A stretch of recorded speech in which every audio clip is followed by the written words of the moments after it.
जो जगत तो ही नहीं रजिया, मुश्किल है कि ਉਹਦੇ ਅੰਦਰ ਪ੍ਰਭੂ ਪ੍ਰਾਪਤੀ ਦੀ ਕੋਈ ਚੇਸ਼ਟਾ ਪੈਦਾ ਹੋਵੇ, ਉਮੰਗ ਪੈਦਾ ਹੋਵੇ। ਐਸਾ ਦੇਖਣ ਵਿੱਚ ਆਇਆ ਹੈ ਜਾਂ ਤੇ ਪ੍ਰਮਾਤਮਾ ਨੂੰ ਉਹ ਮੰਨਦੇ ਨੇ ਜਿਨ੍ਹਾਂ ਨੇ ਆਪਣੀ ਵਾਸ਼ਨਾ ਦੀ ਪੂਰਤੀ ਕਰਨੀ ਹੈ, ਆਪਣੀ ਕਾਮਨਾ ਦੀ ਪੂਰਤੀ ਕਰਨੀ। ਦੂਜਾ ਧੜਾ ਉਹ ਹੈ ਜੋ ਆਪਣੀ ਕਾਮਨਾ ਦੀ ਪੂਰਤੀ ਲਈ, ਵਾਸ਼ਨਾ ਦੀ ਪੂਰਤੀ ਲਈ ਪ੍ਰਮਾਤਮਾ ਨੂੰ ਇਨਕਾਰ ਕਰਦੇ ਨੇ, ਕਿਉਂਕਿ ਪ੍ਰਮਾਤਮਾ ਬਾਧਾ ਖੜੀ ਕਰ ਦੇਵੇਗਾ। अंदर जो तृष्णा है, अंदर जो वासना है जिहदी पूर्ति करनी है, ईश्वर ते बाधा खड़ी कर देवेगा। तो इस तरह के मनुख ईश्वर तो इनकारी हो जाते हैं क्योंकि उन्होंने अपनी वासना की पूर्ति करनी है। दो तरह के मनुख असी जगत विच वेखदे हां। कमजोर तबका अपनी वासना की पूर्ति लई ईश्वर नूं मनदा है, ताकतवर तबका अपनी वासना की पूर्ति लई ईश्वर नूं इनकार कर दिंदा है, उस नूं बलाए ताक ते रख दिंदा है। कमजोर तो मुराद जिहदे कोल धीआं पुत्रां दा कोई आसरा नहीं, धन संपदा दा कोई आसरा नहीं, पद प्रतिष्ठा दा कोई आसरा नहीं, ਉਹਦੇ ਲਈ ਹੁਣ आखिरी सहारा है ईश्वर।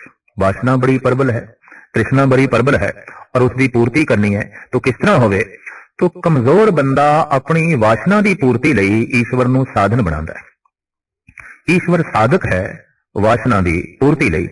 पर जो ताकतवर बंदा है, जिसने जबर करना है, लुटना है, दुराचार करना है, हुक्म चलाना है जबरन, तो ईश्वर ते उस लई बाधक है, वो फिर इनकारी होवेगा। तो ताकतवर ईश्वर नूं बाधा समझ के, बाधक समझ के इनकारी हो जाता है। कमजोर ईश्वर नूं साधक समझ के उस नूं मनदा है। और ये दोहां दा मनना झूठ है, क्योंकि दोहां दे अंदर जिहड़ी है प्रबल वासना ही है। चंगेज खां हलाकू हिटलर जे बस्तियां दियां बस्तियां उजाड़ सके, जे 1 करोड़ मनुखा नूं हिटलर कतल कर सकिया, तो यह सब कुछ तां ही हो सकता है कि ईश्वर की होंद नूं एक पासे रख दिता जाए। भावें ईश्वर नूं एक पासे रखना बड़ी औखी गल है, पर कम से कम मन तो ते उसनूं एक पासे रखिया ही जा सकता है, अपनी सोचण शक्ति तो उसनूं एक पासे रखिया जा सकता है। तो ताकतवर बंदे ने जद अपनी वासना की पूर्ति करनी होंदी है, तो फिर वो ईश्वर नूं बाधा समझ के इनकार कर सकता है, तां ही वो खून खराबा कर सकता है। ईश्वर का मतलब दया, ईश्वर का मतलब संतोष, ईश्वर का मतलब हरेमी, ईश्वर का मतलब सदाचार, ईश्वर का मतलब है भाईचारा, और ईश्वर का मतलब है निर्वैर बिरतियां। ते जे ये सब कुछ है तो फिर हिटलर अपनी वासना की पूर्ति कर नहीं सकता। चंगेज खां ते हलाकू का अगे चलना बहुत औखा होएगा। या इस तरह की फितरत के जो मनुख होए ने सारी दुनिया के कन श्रावण इत्यादि, अगर वो ईश्वर की होंद नूं सामने रख देन तो मुश्किल है वो अपनी वासना की पूर्ति कर सकन, फिर औखी गल है। तो ताकतवर बंदा, चाहे ਉਹਦੇ ਕੋਲ इलम की ताकत है, धन की ताकत है, शरीर की ताकत है, पद प्रतिष्ठा की ताकत है, किसी भी पक्ष की जो ताकत है, और उसने अपनी वासना की पूर्ति करनी है, तो ईश्वर ते एक दीवार है, दीवार गिरानी पड़ेगी, ईश्वर ते बाधा है। तो जैसे जैसे इलम जगत विच वधिया है, जैसे जैसी बैरूनी पदार्थ की ताकत मनुख दे कोल वधी है, वैसे वैसे मनुख ईश्वर नूं बाधा समझ के इनकारी होंदा गया है। और अज ऐलानिया तौर पर अद्धी दुनिया नास्तिक है। संसार के इतिहास में ऐसा पहली दफा होया है कि अद्धी मनुखता बिल्कुल नास्तिक होवे, जिहदे अंदर कोई आस्था नहीं, जिहदे अंदर परमात्मा का कोई यकीन नहीं, कोई भरोसा नहीं। कारण बाधा समझते हैं। अगर ईश्वर है तो फिर दया चाहिए, अगर ईश्वर है तो फिर इंसाफ चाहिए, ईश्वर है तो फिर भाईचारा, हलेमी, अगर ईश्वर है तो सारियां दे पैरां दी खाक बनना है, अगर ईश्वर है तो सारियां नूं गलवखड़ी नाल लाना है। फिर 1 करोड़ बंदियां नूं कौन कतल करेगा? फिर बस्तियां दी बस्तियां कौन जलावेगा? फिर बंब कौन सुटेगा? फिर कब्रिस्तान कौन बनावेगा? बस्तियां नूं फिर कौन उजाड़ेगा? ये तां ही हो सकता है कि ईश्वर नूं इनकार किया जाए। तो करीबन करीबन जिन्हां ने ईश्वर नूं इनकार किया है, लाजमी है वो किसी न किसी पक्ष तो ताकतवर सन, चाहे धन के पक्ष तो, चाहे प्रतिष्ठा के पक्ष तो, चाहे ज्ञान ते इलम के पक्ष तो जरूर होने ने। और ताकतवर नूं ईश्वर ऐसा दिखाई देता है कि ये मेरी वासना की पूर्ति नहीं होने देगा, ये ते दीवार है, ये ते बाधक है, इनू एक पासे रखो। कमजोर है बेचारा, निमाना है, निताना है, जात करके नीवा है, पात करके नीवा है, धन करके हीना है, पद प्रतिष्ठा ही कोई नहीं, रंग रूप करके हीना है। ऐसा मनुख है, उन्हें अपनी वासना की पूर्ति करनी है, जगत में उसनूं कोई सहारा नहीं दिखाई देता। तो फिर सहारा है कौन? ईश्वर। पर ईश्वर सहारा किहड़ी गल दा? वासना की पूर्ति करनी है।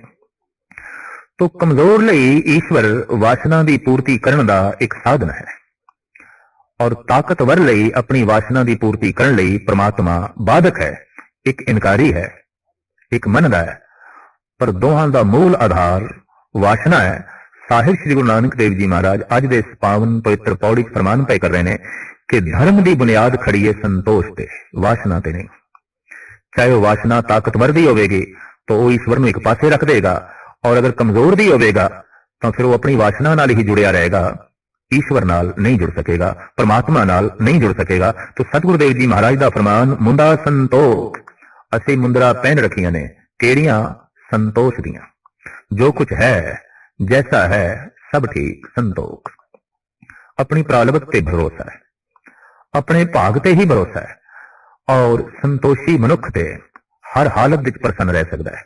तृष्णालु हर हालत विच प्रसन्न नहीं रह सकता। गुरु अर्जन देव जी महाराज का फरमान, आ गया मैं भूख सोई कर सूखा, सोग हरख नहीं जाने, जो जो हुक्म भयो साहिब का, सो माथे लय माने।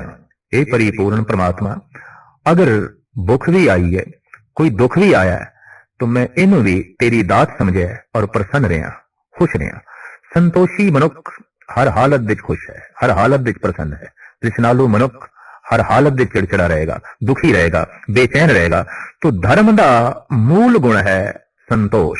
संतोष है तो सिमरन हो सकेगा। तृष्णालु ने संसार का सिमरन करना है, संतोषी ने निरंकार का सिमरन करना है। जो प्रभु के चिंतन विच डुबिया होया है, लीन है, तो एक गल स्पष्ट हो गई, संतोषी है।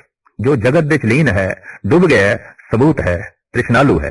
तो महाराज कहते हैं, मैं अपने दोहां कंदरां नूं, कन्ना नूं, स्वर्ण शक्ति नूं मुंदरा पहनाइया ने संतोष दियां। मुंदा संतोख सरम पत झोली। पत शब्द ऐसा है जिहदे व्याकरण अनुसार कई अर्थ ने।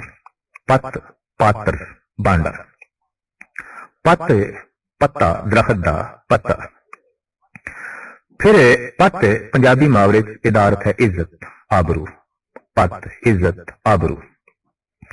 इत्थे जो पत शब्द आया है, जिहदे तत्ते तले औंकड़ है, एक वचन है, मतलब पात्र, भांडा।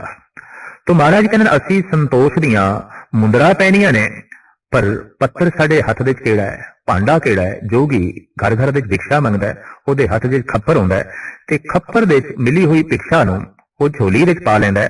साहिब कहंदे ने, शर्म पत, मेरे कोल भांडा है मेहनत दा। शर्म मेहनत, मेरी किरत नाल, मेरी मेहनत नाल जो कुछ मैनूं प्राप्त हो जाए, बस यही मेरा भांडा है। उसे च मैं खुश हाँ, उसे च मैं प्रसन्न हाँ। और मेरी झोली की है मेहनत, मेरा भांडा की है मेहनत। मेहनत करके जो मेरी झोली च पै गया, मेहनत करके जो कुछ मैनूं प्राप्त हो गया, मैं इसे च प्रसन्न हाँ, मैं इसे च खुश हाँ। मैनूं दर दर मंगण दी लोड़ नहीं। साहिब श्री गुरु नानक देव जी महाराज का फरमान है कि मांगत मान न पाया। मंगदियां मान प्रतिष्ठा मनुख की नाश होंदी है, अणख मनुख की जो है थले चली जाती है। पंडित गुलाब सिंह जी महाराज का कहना, तब लग गुण और गर्वता, जब लग कहे न दे कहे तो खे सब, गुण गौरव पिठ दे।